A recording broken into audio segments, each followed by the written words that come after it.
Bonjour à tous, c'est Gwen. Alors j'avais envie aujourd'hui de vous faire une petite vidéo sur les tendances du e-commerce pour 2020. Donc on va tout de suite voir selon moi les 7 tendances qui vont révolutionner le marché cette année. Alors la première pour moi est la plus importante, voire celle obligatoire, la diversification de votre trafic. Aujourd'hui c'est impossible d'espérer percer sur Internet si vous ne multipliez pas les sources de trafic. Alors la première, la plus évidente, celle qui me vient à l'esprit, ça va être le référencement. Ce qu'il faut savoir aujourd'hui, c'est qu'il y a à peu près 7 milliards de recherches qui sont effectuées chaque jour sur les différents moteurs de recherche à notre disposition. Et devenir leader sur un moteur de recherche, ou du moins avoir un maximum de visibilité sur les différents moteurs de recherche, ça devient capital. Capital à tel point que Google, moteur de recherche par excellence, recommande de travailler avec des experts du référencement pour assurer votre visibilité. On en parle depuis de nombreuses années, on le dit depuis de nombreuses années, le contenu est roi, c'est d'autant plus vrai en 2020. Si aujourd'hui vous n'avez pas de stratégie de contenu qui soit bien pensée, bien préparée à l'avance, ça va être impossible pour vous d'être visible sur les différents moteurs de recherche et donc d'espérer de la visibilité, du trafic et de la conversion derrière. La deuxième source de trafic à utiliser, c'est la publicité. Aujourd'hui, si vous n'utilisez pas de publicité, ça va être très difficile pour vous de vous développer, peu importe le stade dans lequel vous vous situez. Si vous êtes débutant, la visibilité va vous apporter du trafic et potentiellement des conversions à court terme. En revanche, si vous êtes plus avancé dans le e-commerce, cette publicité va vous permettre de consolider vos bases, d'aller chercher éventuellement de nouveaux marchés, voire même de convertir davantage les internautes. Parce qu'il ne faut pas oublier que la publicité, contrairement au référencement, va vous permettre un ciblage très très précis de vos prospects. Vous allez pouvoir sélectionner tout un tas de critères. Et si vous avez étudié avant quel était votre persona, vous allez pouvoir l'identifier grâce à la publicité et lui diffuser la pub que vous aviez envie au bon moment. Donc pour ça, il existe plusieurs canaux aujourd'hui à votre disposition. Il en existe une multitude.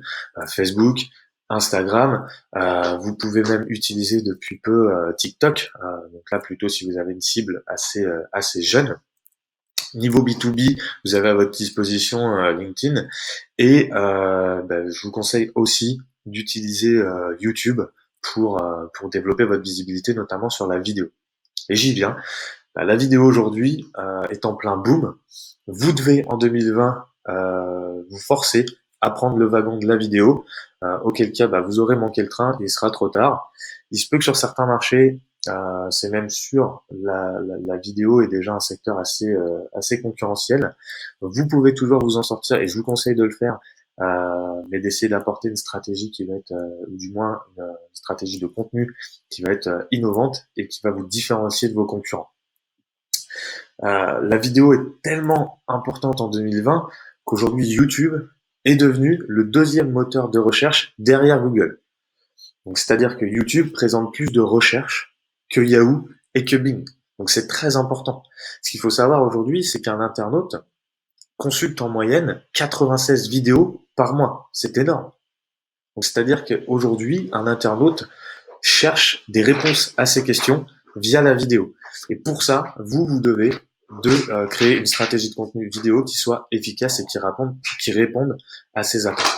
Ce qu'il faut savoir également sur la vidéo, c'est qu'aujourd'hui, 60% des visionnages effectués sur les vidéos YouTube sont issus de sites extérieurs, c'est-à-dire que les vidéos sont hébergées sur votre propre site internet. C'est notamment le cas si vous faites une vidéo de votre produit, etc., et que vous la mettez en place sur votre site. Donc c'est très important d'utiliser ce canal. Autre tendance du e-commerce, le machine learning et l'intelligence artificielle.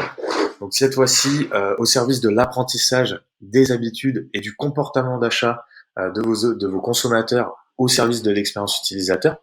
Donc j'entends par là d'utiliser en fait des solutions soit préétablies, basées sur du machine learning ou de l'intelligence artificielle pour en apprendre davantage sur l'habitude et le comportement des internautes lorsqu'ils naviguent sur votre site, ce qui les pousse à l'achat, quels produits et quels services ils achètent, afin d'améliorer leur expérience utilisateur. Le but va être de proposer le bon produit ou les bons produits et services au bon moment. Ce qu'il faut savoir aujourd'hui, c'est que les internautes préfèrent dépenser leur argent durement gagné dans une expérience plutôt qu'un produit. Vous devez donc, au-delà du produit physique ou du service que vous commercialisez, leur fournir toute une expérience sur votre site internet, et le machine learning et l'expérience artificielle vont vous donner les datas suffisantes pour vous permettre de leur offrir cette expérience. Et je profite de parler d'expérience et de personnalisation pour en venir à mon prochain point, à savoir l'utilisation du big data au service de l'ultra personnalisation. L'idée ici, ça va être d'utiliser toutes les multitudes de données auxquelles on a accès en 2020 pour personnaliser les offres et les services de nos consommateurs. Aujourd'hui, vous avez, selon certains médias, 45% des internautes qui préfèrent acheter sur un site qui leur propose des recommandations personnalisées, soit basées sur, comme je le disais tout à l'heure, leurs habitudes, leur comportement d'achat, soit sur leur wishlist, etc. Si vous mettez en place ce genre de système, vous allez accroître la fidélisation de votre clientèle et en moyenne augmenter votre chiffre d'affaires de 15%. Je vais prendre des cas concrets de géants du e-commerce notamment, à savoir Amazon et eBay. Amazon et eBay, depuis des années, eux, ils analysent le comportement de leurs acheteurs. Donc par comportement, c'est la manière dont ils naviguent sur leur site internet, quel produit ils regardent, combien de temps ils passent, après avoir regardé tel produit, vers quel autre produit ils se dirigent, etc. À quel moment ils passent à l'achat. Donc du coup, le comportement d'achat. Et ils étudient même vos wishlists, donc c'est-à-dire les produits que vous ajoutez à votre liste d'envie. Et en faisant ça, ils sont capables, à n'importe quel moment, de vous envoyer des newsletters selon votre profil avec une offre qui vous correspond et surtout au bon moment, au moment où vous serez le plus opportun à passer à l'achat. Donc très important aujourd'hui, le machine learning et le big data au service de l'ultra personnalisation et donc au service de l'expérience utilisateur de vos consommateurs. Autre tendance, donc cette fois-ci orientée référencement, la recherche vocale. La recherche vocale, aujourd'hui, c'est le futur du référencement. Ce qu'il faut savoir, c'est qu'actuellement, 50% des recherches aux États-Unis sont effectuées via un assistant vocal. Donc via un assistant vocal sur votre smartphone ou via un assistant vocal physique, comme par exemple ici Amazon Alexa. Donc c'est tellement important que certains géants du e-commerce, notamment comme Domino's ici dans mon exemple, ont fait le choix de développer une application qui permet aujourd'hui de passer commande de votre pizza via l'assistant vocal. Donc c'est comme si vous appeliez Domino's Pizza, sauf que vous êtes en train de dire à Amazon Alexa ou à Siri ou à Google, à OK Google, de commander une pizza. Donc ça peut être une application intéressante. L'autre application, ça va être de présenter les résultats de recherche qui correspondent aux internautes. Et si vous avez bien fait votre stratégie de référencement, que vous avez bien étudié comment fonctionnait la recherche vocale et que vous l'avez implémenté dans votre contenu, potentiellement un internaute qui va faire une recherche vocale va tomber sur votre contenu, c'est-à-dire que l'assistant vocal va lui lire votre contenu et l'internaute pourra derrière découvrir votre site et potentiellement devenir un futur acheteur. Autre grosse tendance de 2020, la réalité virtuelle et la réalité augmentée. Donc ici, le but, ça va être de faciliter la visualisation et l'essayage d'un produit ou dans un lieu ou d'un lieu. Selon l'organisme Gartner, il devrait y avoir 100 millions de consommateurs utilisateurs de réalité virtuelle en 2020. Donc c'est un chiffre assez gigantesque. Et un très bon exemple de cette utilisation de réalité virtuelle et de réalité augmentée, c'est IKEA. IKEA a développé il y a quelques temps maintenant une application qui vous permet en temps réel de visualiser un produit présent sur leur site internet ou en magasin dans votre maison. Donc en fait, vous téléchargez cette application, vous sélectionnez le meuble en question, vous le positionnez via l'appareil photo, donc via l'application en live sur dans votre maison, et vous pouvez ensuite vous balader dans toute la maison et déplacer votre smartphone et voir comment s'intègre le meuble en question. Donc ça, imaginez, c'est très pratique si vous faites de l'achat de meubles en ligne et vous savez pas forcément comment on va rendre le meuble chez vous, mais c'est notamment pratique quand vous êtes en magasin. Pareil, là vous avez l'objet physique devant vous, mais vous ne savez pas comment il va rendre dans votre salon. Donc ça, c'est une application qui est très intéressante. Et c'est très intéressant et très important à tel point que certaines plateformes du e-commerce comme Shopify sont en train de développer des solutions avec des experts de la réalité virtuelle et de la réalité augmentée pour rendre accessible cette solution à un maximum d'utilisateurs et donc à un maximum de consommateurs. Avant-dernière tendance, pour moi, les chatbots. Donc, ils ont fait leur apparition il y a quelques temps maintenant. Ils commencent à se répandre et ils sont surtout de plus en plus utilisés, de plus en plus performants. Moi, je vous recommande aujourd'hui personnellement d'en faire l'acquisition d'un. Alors, vous pouvez développer le vôtre si vous avez les capacités, mais je vous conseille personnellement de prendre une solution préétablie et notamment une solution qui fonctionne sur l'intelligence artificielle et le machine learning. C'est-à-dire que plus les internautes vont interagir avec, et plus votre chatbot va en apprendre sur leur comportement d'achat, etc., et va être en mesure de leur proposer les bons outils, les bonnes choses.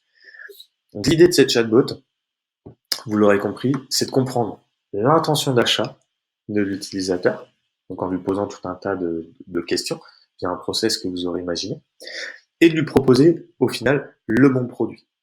Aujourd'hui, vous avez 47% des consommateurs actuels du e-commerce qui les utilisent. Donc c'est un chiffre assez important parce que ça fait presque un utilisateur sur deux, à tel point qu'il y a une émergence des sites basés sur ces chatbots, donc des sites qu'on appelle des landbots. Et un très bon exemple, ça va être le site Snap Travel, qui lui est basé sur ce genre de solution. Vous vous connectez en fait sur le site internet, vous discutez avec lui et il commence à vous poser tout un tas de questions, à savoir si vous préférez les vacances au soleil, à la mer, etc., en couple, en amis, en famille, votre budget, à quelle période de l'année, nanana. Et à la fin, il finit par vous faire des personnalisations, vous proposer des offres qui sont personnalisées, qui correspondent au style de voyage que vous recherchez. Et il va même plus loin que ça, puisqu'après, si vous mettez en place le système d'alerte, il vous recontacte tout au long de l'année quand il y a des offres qui peuvent vous correspondre. Donc ça, c'est très intéressant.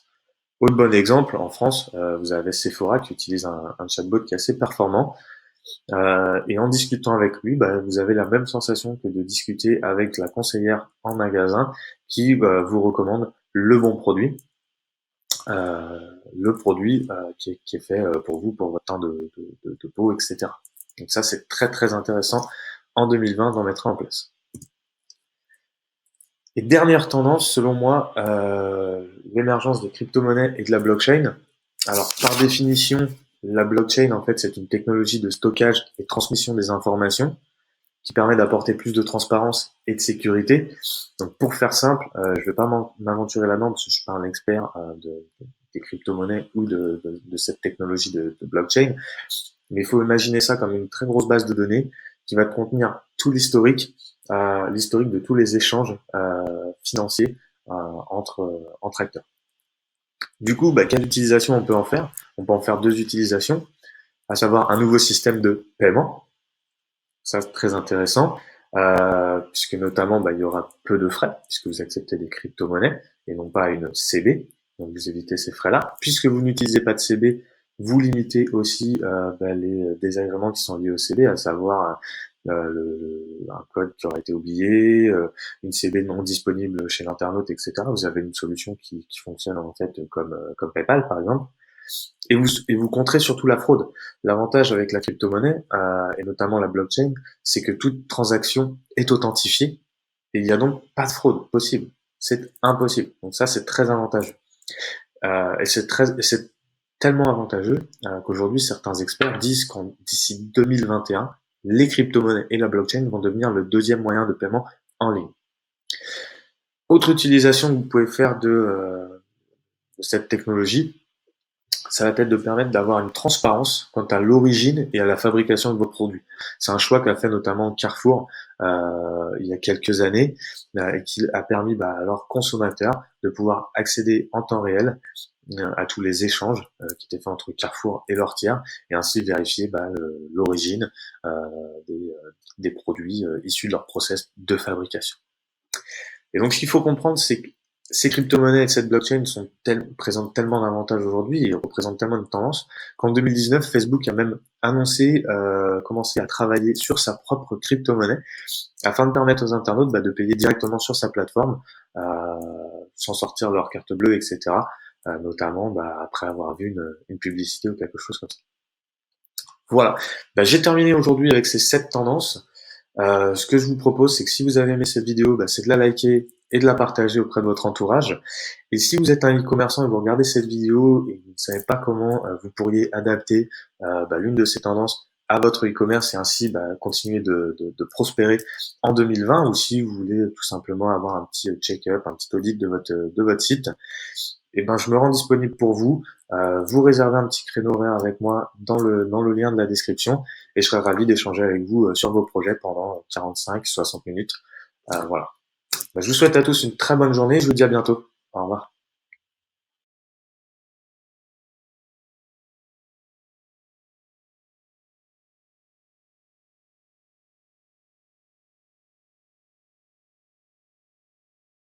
Je vous souhaite à tous une très bonne journée. Je vous dis à bientôt.